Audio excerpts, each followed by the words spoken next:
Грозниот принц. Француска бајка.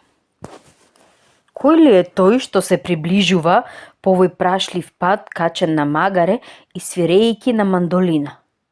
Па тоа е Мишел. Ние веднаш го препознавме по неговото весело лице, по неговиот ѓаволест поглед и по неговото носе. Патот се точка низ полето како бескрајен конец. Магарето оди полека. За да не му е досадно патувањето, Мишел ја пее песната што ја составил сам. Пее и свири на својата мандолина.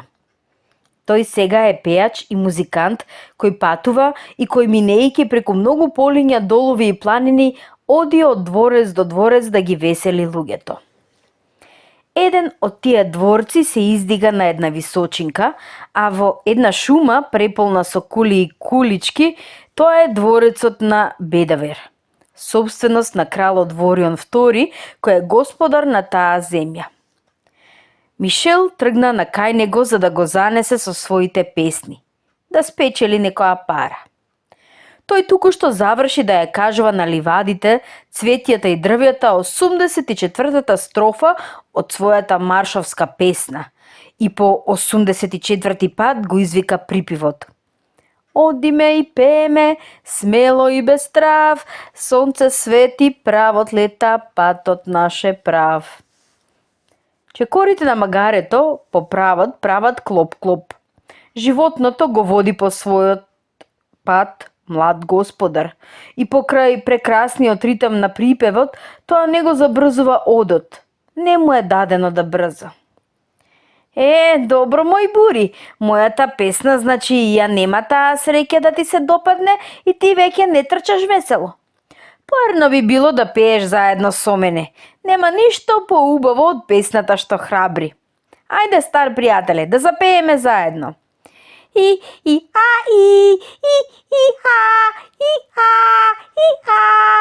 Се огласи магарето, тресејќи ја силно главата од лево надесно, а потоа од десно налево, додека неговите копита едностојно прават по патот клоп-клоп. Вели Мишел, не е лошо, може би уште нешто му недостига на припевот, но тактот е арен. Мишел и магарето започнуваат да пеат во дует. Клоп-клоп, клоп-клоп, одиме и пееме, клоп-клоп, клоп-клоп, смело и без страв, клоп-клоп, клоп-клоп, сонце свети, правот лета, патот наше прав. И така со песна врват цели километри. Дворецот Бадавер почнува да се издига повисоко до небото и да ги покажува убавините на својата величествена градба. Тогаш Мишел повика еден стар селанец и го праша. Уште ли сме далеку од дворецот Бадавер?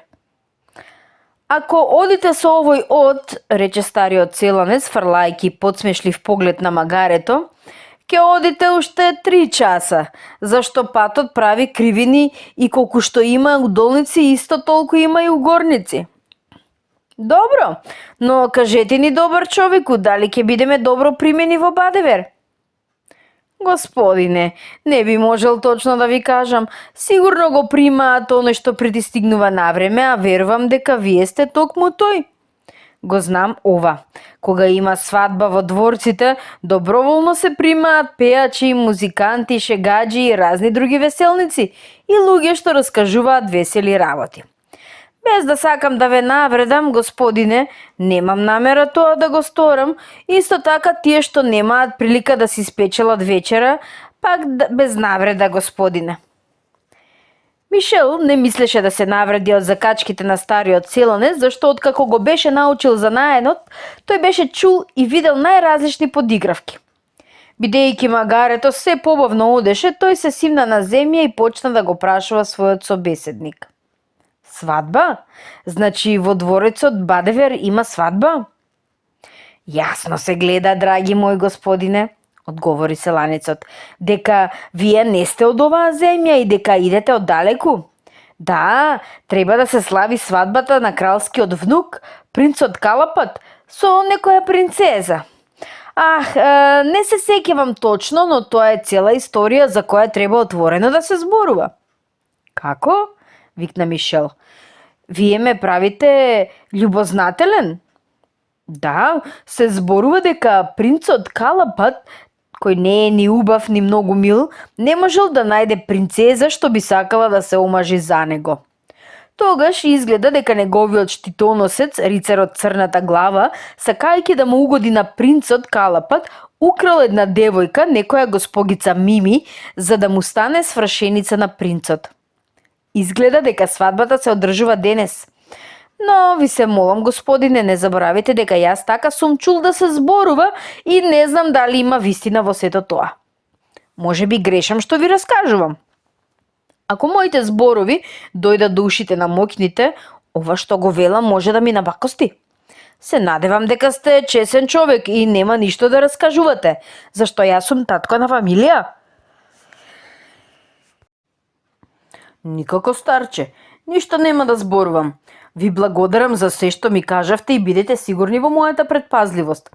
Ќе го забрзам одот на моето магаре за да се појавам пред славењето на венчавката, така што тие да ги примат моите услуги. Ви благодарам уште еднаш.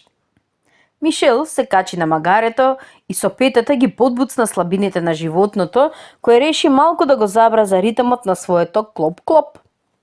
Одејќи по патот, нејасните зборови на старецот му идеа на ум. Мислеше за чудната судбина на украдената госпогица Мизи, Мити и Мири, што ќе ја направат принцеза и која ќе треба да се омажи за принцот Калапат, познат по својата грозотија. Некакво согласување во звуковите на имињата го потсетија на неговата свршеница, прекрасната Мими. Требаше да ја напуштам неа за да го научам овој скитнички занает, си мислеше тој. Нема веќе пари, а требаше да ги спечелам. Бидејќи скитам преку брда и долини, не знам каде ќе легнам навечер и каде ќе ме однесе судбината утре. Има доста недели како не сме се видели и поразговориле. Ах, драга моја Мими, колку би сум бил среќен пак да те видам. Но трпение. Моето кесе секој ден се полни се повеќе и ќе дојде време кога нашата разделба ќе се заврши. И во аголот на окото Мишел избриша една скриена солза. Магарето продолжуваше да трча. Бадевер станува се позабележлив. Сега веќе можеа да се избројат отворите со кои беше издупчена кулата. Инаку по патот настана големо раздвижување. Се гледаа бедни луѓе како одат пешка, а пак богати луѓе на коњи или во носилка. И сите се упатуваа исто како Мишел кон замокот. Одеднаш на еден завој од патот се појави група коњаници со срајни костими што светеа од позлата, а на коњите беа префрлени прекрасни покривки. На чело се приближуваше гласник со наметка претрупана со везани од разнобојна свила, со сребро и злато и уште еден коњаник не толку богато облечен. Тоа беше трубачот. Мишел се наоѓаше на далечина од неколку метра од оваа сјајна група и се прашуваше дали тој и магарето не беа должни да се фрлат во ендекот за да направат пат да помине групата што ја зафаќаше сета ширина на патот. Но токму во тој момент коњаниците запреа, а од нив се одделија гласникот и трубачот. Трубачот засвири на својот инструмент, а тоа ги натера простите и бедните со почет да ги симнат капите. Потоа гласникот извлече од својата наметка свиток хартија и ја одвитка. Откако си го исчисти грлото со неколку почна да го чита текстот напишан на хартијата. За сите мои верни, честни и сакани поданици, милост во оваа година, 29-та од нашето кралствување. Ве известување за ваша радост и веселба дека денес во нашиот двор Бадевер ќе биде свечено прославена свадбата на нашиот благороден, многу моќен и многу мил внук неговото величество принцот Калапат, со благородната, многу моќна и многу мила идна внука принцезата Мими. Им наредуваме на сите верни, честни и сакани поданици да ни ја предадат закупнината така како што е предвидено и запишено во големата повелба од Свети Онесим, подарена од нашиот светол предедо неговото величество крал Халбиранг I. Им наредуваме на сите наши офицери да ги фатат и да ги обесат сите оние што ќе одбијат да ја предатат означената закупнина. Наредуваме уште за да се наполнат издатоците причините од женидбата на благородниот и многу моќен принц Калапат, обичните даноци да бидат годинава 3 пати наголемени и сите оние што не ќе ги платат ќе бидат растргнати на 4 дела. Вие предадовме оваа повелба, мислејќи само за доброто на нашите верни, честни и сакани поданици. Кога се сврши читањето, екна нов звук од труба. Тогаш сите поданици на кралот Ворион II, што се наоѓаат тука, ги расфрлаа капите во воздух викајќи: "Да живее нашиот добар крал Ворион! Здравје и долг живот на нашиот добар крал!" Кој беше возбуден од читањето на оваа повелба? Сигурно тоа не беа поданиците на Ворион II. Тие беа станале неосетливи за доказите на љубов што им ги доделуваше нивниот владетел. А и инаку никаква фантастична случка не го проследи крајот на ова читање. Спрема старата легенда од земјава, навистина ако некоја кралска повелба не го сакала доброто на народот од кралството, веднаш по незиното јавно прогласување се појавувало џуџе кој ја истргнувало книгата од раците на гласникот и изговарало најстрашни проклетства. Имаше ли сегашнава повелба цел да ја подобри судбината на поданиците на кралот Ворион? Во секој случај џуџето не се осмели да се појави. Наспроти тоа, Мишел беше силно вознемирен. Неговата рака се тресеше на уздата на магарето. Која ли е таа принцеза Мими за која што се зборуваше во повелбата? Тој пречувствуваше страшна несреќа. Ако е тоа неговата Мими, украдена, одведена и затворена во дворецот Бадевер, и која сега ќе се омаже за тој Калапат? Но не, тоа не може да биде. Сепак тој требаше веднаш сам да се увери, да биде начисто, а за тоа требаше да оди во дворецот. Ако неговиот страв се оправда, тој реши да действува. Со енергично движење, Мишел ја стави мандолината на ременикот, со двете раце ја фати уздата од своето магаре и се намести на седлото. Удирајќи го магарето со петицата, со движење на коњот кој го боде коњот пред јуриш, Мишел решително го упати магарето во правецот на Бадевер. Ги мереше во поглед зидиштата со пушкарниците кои беа нивната страшна одбрана. Во тој момент забележа една сјајна колона која пристигнуваше од еден страничен пат и се приближуваше кон влезот на замокот. На чело беше една личност со блескав костим и капа окитена со разнобојни перја, што се ниша. Тоа беше принцот Калапат и неговата придружба. Подвижниот мост се спушти. Се појавија гласници и засвирија во трубите, излегоа коњаници со сјајно црвени униформи и направија жива ограда. Придружбата влезе во замокот и подвижниот мост се дигна. Внатре, во замокот се веселеше. Вооружени луѓе се редеа насекаде, по скалите, по ходниците во големите сали. Слуги и слугинки се редеа зазбивтани од работа, пажови трчаа. Во којната цела армија готвачи и мијачи на садови се мачеа како ѓаволи. Тие готвеа разни птици и дивеч. Го чистеа дивечот, сечеа, пржеа, работеа околу скарата и казанот, околу печилото и фурната. Во дворот на замокот, принцот Калапат слезе од коњот со помошта на еден штитоносец. Тој не беше убав, дури слободно може да се рече дека беше грозен и таа грозотија не ја надоместуваше неговиот блескав ум. Да си кажеме искрено, принцот не беше интелигентен, а немаше ни таков изглед. Неговата слаба интелигенција се читаше од долгото ковчесто лице, од долгиот нос, од издолжената брада, од неговиот поглед без сјај.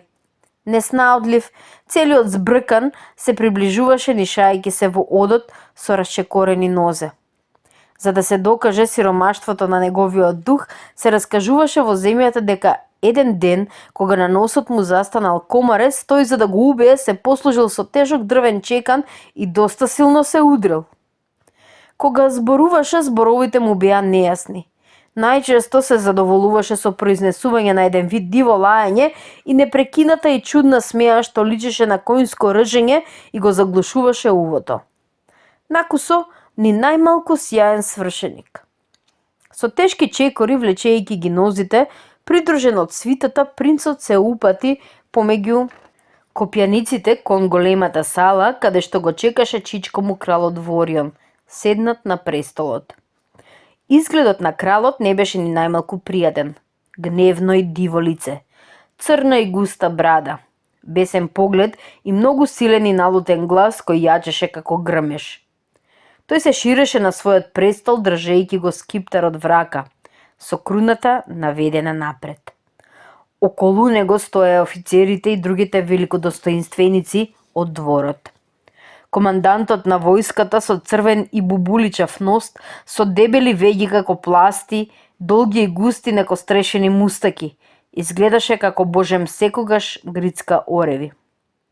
Големиот коморник кој не престануваше да кива и да си го брише носот. Капетанот на гардата, долг како гладна година и сув како стап, со профил како на Дон Кихот. Големиот штитоносец, куси дебел, тркалес како буре, црвен во лицето и келав. Големиот чувар на печатот со сонлив изглед и кој сосем го изгубил помнењето. Кога принцот Калапат влезе во големата сала, сите подчините што беа таму собрани почнаа да викаат: "Да живее принцот Калапат!" Трубите екнаа. Принцот, за да одговори на одушевените извеси, го произнесе своето обично лајање и потоа глупавата смеја. Поглупав од секогаш, тој се упати кон кралскиот престол. Ворион II без благонаклоност и со гневен поглед го гледаше како се приближува. И овој глупак, си мислеше тој, е оној што ќе биде повикан да ме наследи. Леле, каков изглед има, колку е груд, глупав и смешен. Принцот Калапат 3 пати се поклони пред кралот, потоа избувна со силна и лудечка смеја. Очите на кралот од јарост за малку ќе излезеа од дупките. Дали да направи скандал неговото величество Ворион и пред целиот свет да го нарече својот внук будала. Со голема мака тој се воздржа и со глас кој грмеше му нареди на принцот да се приближи повеќе до престолот, се додека не ги допре скалите. "Постегни си го повеќе мечот," му рече со низок глас што караше. "Повеќе личиш на готвач што на појасот закачил маша, отколку на принц со меч. Мечот ти се плетка во нозете, а тоа не ти дава пријатен изглед, а тој ти ни по природа не го имаш." Потоа продолжи со висок и разбирлив глас: "Принцу Калапат, мој внуче и мој наследниче, како што ве известив, јас решив да ве женам. Ви избрав за жена во секој поглед одлична госпогица и достојна да ја сврзе својата судбина со вашата. Тоа е принцезата Мими, која вие уште не ја познавате, но која веднаш ќе ја видите." "Голем коморниче," се провикна со гласот кој затрепереа зидиштата и сводовите на големата сала и одеднаш го разводи од сон големиот чувар на печатот. "Одете, побарајте ја принцезата Мими." Големиот коморник викна, а од тоа се угаснаа неколку свеќи што ја осветлуваа големата сала со огромните прозорци со шарени стакла. Потоа коморникот си го избриша носот. Поради шумот што го стори, трубачите поверуваат дека од некој од нив почна да свири и мислејќи дека тие заборавиле да си ја исполнат својата должност, ги ставија во уста своите инструменти и почнаа прекрасно да трубаат. Кралот се всцрве. После помодре. Лутината го задушуваше. "Зошто трубат овие лудаци?" праша тој. Капетанот на гардата потрча со издигнат меч да им нареди на несрекните трубачи да замолчат, но се препна на еден килим и се испроши за сета должина, проследен со силно звечење на неговото оружје. Кога стана, големиот штитоносец се приближи, го прегледа да види нема ли нешто скршено, зашто тоа, судејќи по неговиот телесен состав, изгледаше дека со еден удар ќе се скрши како суво дрво. Најпосле трубите престанаа и големиот коморник, како божем ништо да не станало, го диплеше големото шамиче в џеб, со кое тукушто се беше послужил и го кладе в џеб. "На ваше располагање, господару," се реши најпосле да одговори. "Одете и тоа побрагу. Одете, барајте ја принцезата Мими. Би требало досега да сте вратени со неа."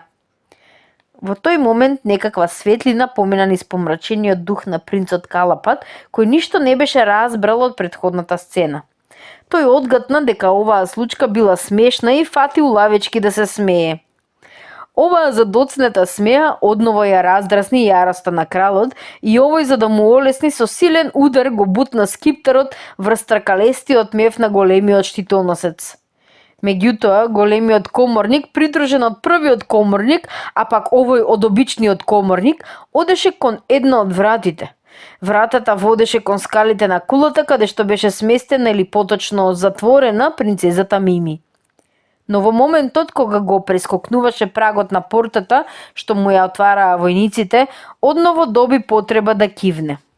Тоа го стори пак со голем шум и бидејќи ја заборавил клучот од вратата на одајата во која беше затворена принцезата, тој заповеда да го побараат од првиот коморник, кој ја пренесе повелбата на обичниот коморник. По малку чекање, младиот човек стигна со клучот што беше долг повеќе од една педа. Големиот коморник, првиот коморник и обичниот коморник се искачија по скалите, а искачувањето честопати го спречуваше големиот коморник со своето кивење и бришење нос.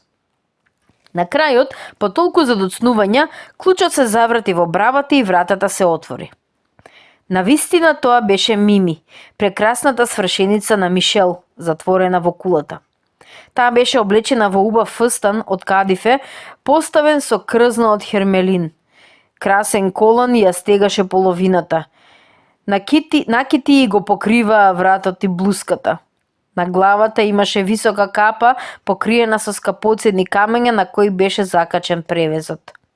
Но и покрај тие величествени украси, тага и безнадежност се оцртуваа на незиното лице. Солзи и течеа од очите.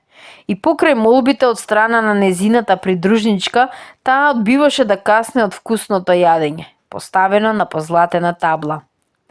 Од време на време со брзи чекори се упатуваше кон прозорецот и надвор фрлаше жедни погледи, како божем оттаму да чека помош. Таа не престануваше да мисли на Мишел. Кога би знаел дека сум украдена, си велеше, би ми дотрчал на помош, но дали ќе дознае тој така далеку и кога ли ќе стигне? Таа гледаше дека никој не доаѓа. Кога го виде големиот коморник и неговите помагачи, Мими отскокна назад со силни викови помешани со плач. Големиот коморник и одржа добро составен говор, подвлечен со кивање и љубезно ја покани да го следи. Придружувана од придружничката, таа на крајот се реши да попушти на незината молба. Влегувањето на Мими во големата сала беше поздравено со «Да живее!» и трубење. Принцот Калапат, кој ја очекуваше близу до вратата, наместо добре дојде го произнесе своето лање, проследено од неколку коњски ржења. Потоа и ја подаде раката и двајцата се упатија кон престолот на кралот, додека музикантите засвирија свадбен марш. На известно растојание од престолот, принцот Калапат одново зала ја изаража. Потоа посака да ја бакне раката на принцезата Мими, но таа одеднаш се стресна од она мртвило во кое како да беше потонала. Избезумена, таа му залепи на принцот две страшни шлаканици по образот. «Никогаш нема да се омажам за овој човек!» викна таа. Настана чудење и општ скандал. Великодостојниците изгледаа како удрени од гром. Музикантите одеднаш беа замолкнале, а пеачите ги држеа отворени устите без да испуштаат ни еден звук. Кралот, чие лице беше добило боја на син патлиџан, а како да го заплашуваше опасност од удирање на крвта в глава, се придигна од престолот. «Одведете ја!» грмеше тој. «Капетани на гардата, одведете ја! Веднаш нека ја затворат во кулата!» Војниците ја заобиколија Мими и незината придружничка и ги одвлекоа. Принцот Калапат стоеше поразен, не знаејќи што да чини со раците и нозете и се смееше глупаво. Ние го бевме оставиле Мишел на пат за замокот Бадевер. Тој беше решил да влезе внатре. Кога пристигна во подножието на кулите, подвижниот мост беше дигнат. Значи, невозможно е да се влезе. Но коњот на еден од коњаниците на принцот беше оставен таму заради невнимателност на некој од слугите. Мишел сакаше да види што станува во замокот, но дури и исправен на магарето не можеше да достигне до еден од отворите. Како помош му дојде заборавениот коњ. Тој се качи на него и се издигна дури до една пушкарница. осети некое заслепување и удар в гради. Токму во тој момент војниците ја одвлекуваа Мими. За еден миг тој ја виде како помина и срцето му се стегна од мака. Требаше по секоја цена да се состане со Мими. Но беше ли тоа возможно? Мишел се вртеше околу замокот, но насекаде го среќаваа огромни ѕидишта. Кулата за која си претпоставуваше дека е во неа затворена Мими, беше толку висока што ако си качен на неа ти се зема свеста. Мишел насекаде фрлаше немирни погледи, но одеднаш неговото бледо лице со надежен поглед светна. Недалеко од кулата забележа големо дрво. Да се искачи на дрвото, да се фрли од гранка на гранка, за него тоа беше само игра. Тогаш седнат на една од гранките, ја зеде мандолината и почна да свири тажна мелодија која што ја искажуваше неговата тага и жалост. Мими ќе ја чуе мелодијата, си велеше тој. Љубопитноста ќе ја натера да дојде крај прозорецот. Навистина Мими која лееше горки солзи се појави на отворот. Таа го виде Мишел, одеднаш престана незиниот плач, се насмевна и ги пружи двете раци кон Мишел, од кого чекаше спас. Мишел, ти си тоа, ох, јас те чекав, сакам да ти се придружам, извлечи ме одовде, ти се молам, толку сум несрекна. Надевај се на мене, Мими, ќе те извлечам од твојот затвор. Мими извади цветок што беше прицврстен на незината блуза и му го фрли на Мишел кој го фати во лет. Мишел размислуваше на каков начин да достигне до кулата и да ја се придружи на Мими. Набргу изборот падна. Фати една гранка, ја свитка и ја употреби како пружина. Тој добро ја пресмета својата постапка. Исправувајќи се, гранката го однесе точно до прозорецот на Мими. Еве ме, извика тој радосно станувајќи. Сега Мими треба да се бега одовде, да не губиме време.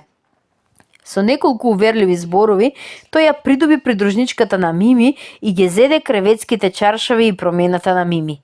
Вразувајќи го сето тоа, се зафати за него и почна да се спушта надолу.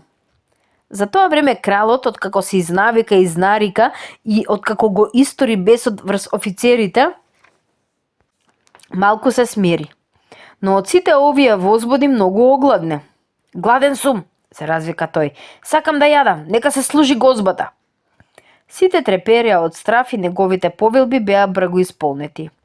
Големиот виноточител ја имаше таа предност што беше сосем глув и спрема тоа не го расслушаше ревењето на Ворион II и му стави шамија под гуша и му ја заврза под вратото. Поставија една маса пред него и ја натоварија со јадење во различни прибори. Кралот имаше страшен апетит. Најразновидни јадења и безбројни чини преполни со печени дебели кокошки и мисерки. Се во сок што течеше на измастените чаршави. Риби врз разни гарнитури, шатки пржени во маст, фазани, говецки бутови, варени јазици, паштети од зајак, од кокошки, лештарки, од јаребици, прасе, теле, студено печено, сушено месо, колбаси, крвавици, морски ракови и така натаму. Требаше да го наситат. Слугите го носеа во голем сјај сите овие прекрасни работи. Кралот се нафрли врз јадењето со таква лакомост што човек би поверувал дека тој не јадел цели недели. Неговото величество Ворион II јадеше лакомо и многу гласно. Тој јадењето го фаќаше со прсти, вадеше и претураше по чиниите, сечеше месо и го буташе во уста каде што со голем шум го жвакаше и лакомо го голташе. Со еден удар на раката тој крчеше кокошка, ја праваше на парчиња, врз кои се нафрлуваше како куче кое лакомо ја лапа својата каша. Парчиња месо натопени во сос паѓаа врз големите офицери што стоеја близу до него.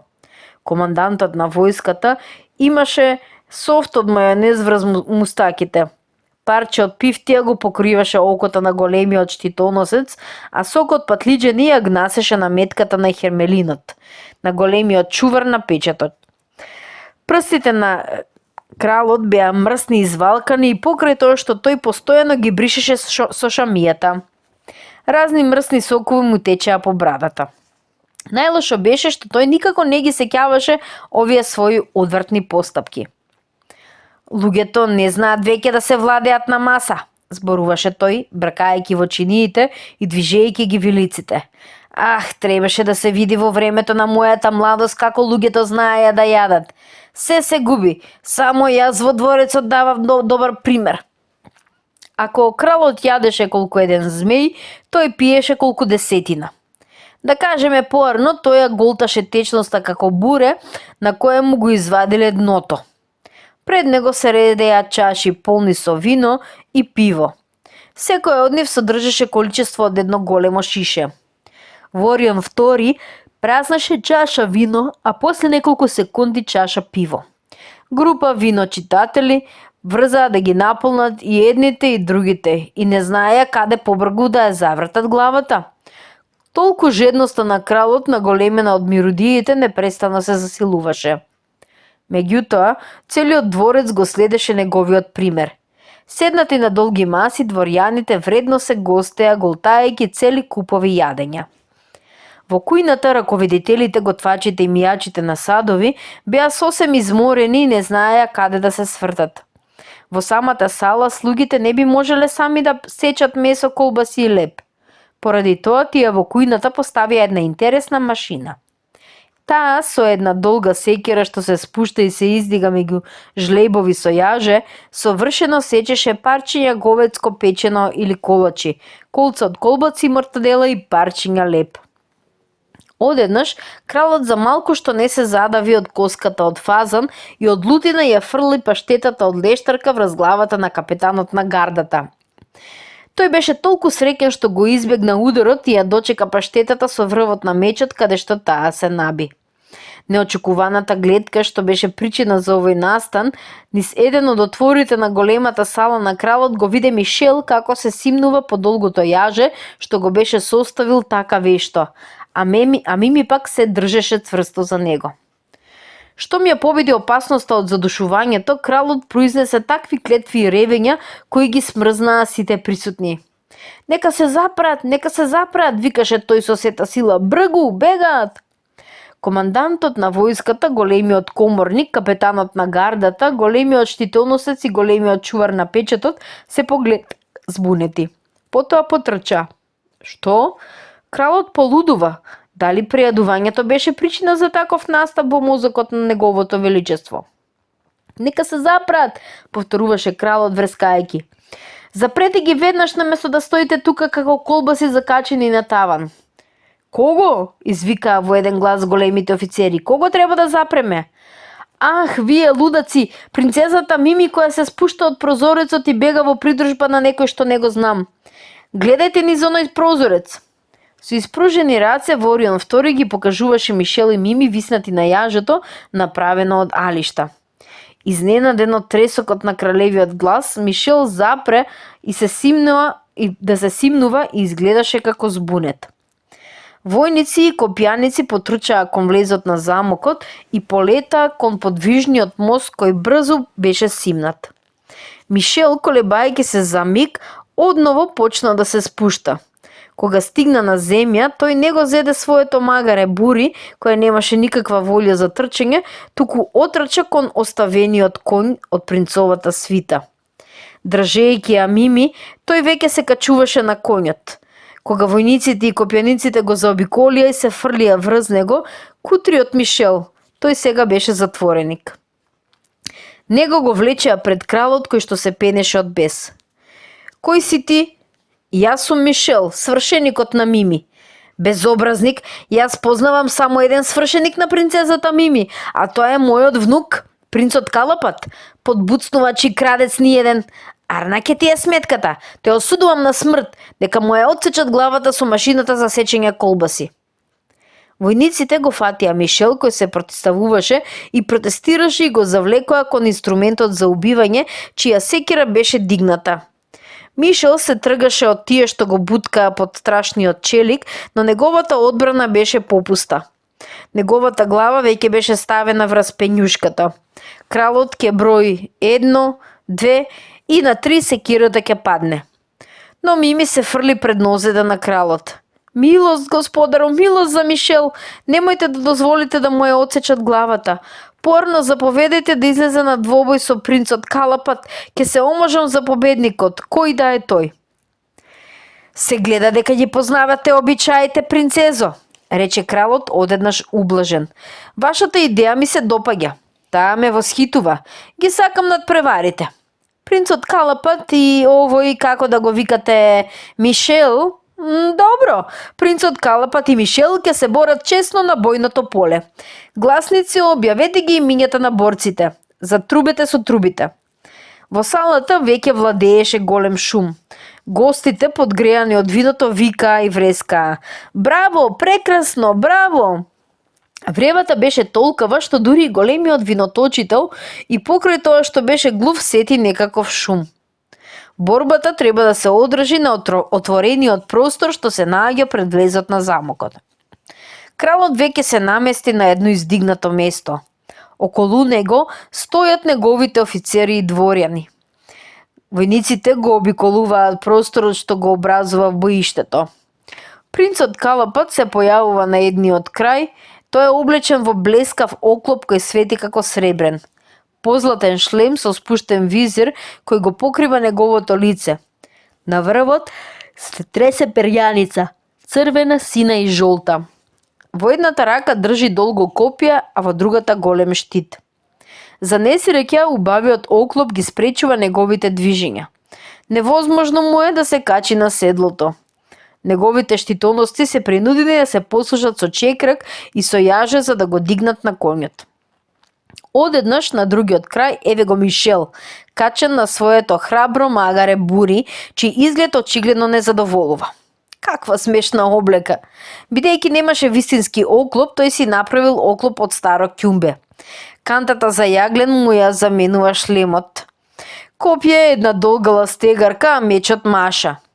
Но неговата решителност и храброст се толкови што тој има горделив изглед, додека принцот и покрај својот сребрен оклоп, позлатен шлем, перјаница и конј покриен со кадифено ќебе, изгледа бедно и збунето. Трубите ечат.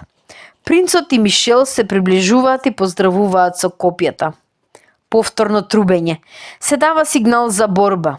Напред! Принцот го подбуцнува својот конј и полетува. Мишел го чини истото. Бури ги наведнува ушите, им дава див изглед на своите магарешки очи и копа. Ударот ќе биде страшен. Моќниот коњ на рицарот облечен во челик го собери Мишел од неговото магаре. Веќе смртоносниот крв на копјето е управен спроти градите на бедниот Мишел. Но Бури навреме се трга и скока настрана. Принцот поминува со грмежлив тресок и пред себе наоѓа само празнина. Мишел се наоѓа на неговата лева страна, се издигнува на зенгијица, ја завртувала стегарката и задава страшен удар врз принцовиот шлем. Ударот ечи како божем да е удрено на празна тепсија. Калапат, исфрлан од седлото, паѓа од конјот со звук сличен на оној од кутии од сардини што се тркалаат празнени с долги скали. Ударот на Мишел предизвика и тој да загуби рамнотежа. И сега двајцата противници се наземи. Тие стануваат следени со ракоплескање од присутнице. Принцот го зема својот меч, а Мишел ја раздвижувала стегарката. Започнува нерамна борба во чиј крај гледачите не се сомневаат. Додека двајцата борци одат еден кон друг, принцовиот коњ и магарото на Мишел започнуваат борба за своја лична сметка. Конјот се издигнува, но Бури му упатува силни удари. Принцот Калапат со спуштено копје потрчува кон Мишел. Мишел го избегнува и го спречува ударот. Тој бега кон внатрешноста на замокот. Принцот го гони со копје што го држи на слабината. Се креваат викотници. Луѓето викаат: Мишел бега! Еве ги сега борците во големата сала. Принцот сака да го пробеде Мишел со врвот, но Мишел, вешт и лукав, одскокнува и помеѓу себе и својот противник ја клава машината за сечење колбаси. Во моментот кога копјето требаше да го достигне, тој ја пушти секирата и копјето веднаш беше пресечено. Принцот стои како здрвен, држејќи в рака непотребен дел. Мишел скокнува кон него и го удира со машината. Потоа со Итрина го зема вториот дел од копието, тој представува еден вид на прачка. Трча кон бури, се качува на тоа стрпливо животно и снабден со новото оружје го гони принцот Калапат. Овој со голема мака пак се качува на седлото, опфатен од страв при погледот на Мишел, кој е страшен. После паѓа од конј, бега и во брзањето за да ги избегне ударите на Мишел со некакво чудо се ослободува од својот оклоп. Тој излегува од него и додека оклопот смешно се извиткува, принцот трчајќи рипа низ еден прозорец. Неговата сенка се отцртува во отворот од прозорецот и безживотно паѓа. Принцот Калапат е победен. Народот победоносно го ноши Мишела и го качува на магарето. Верен на дадениот збор, кралот Ворион II му ја враќа Мими и во негова чест испразни една голема чаша полна со вино. Луѓето пак ракоплескаа, а Мишел и Мими го напуштија замокот Бадевер, испратени со бурно одобрување. Срекни и радосни тие се упатија кон својот роден крај.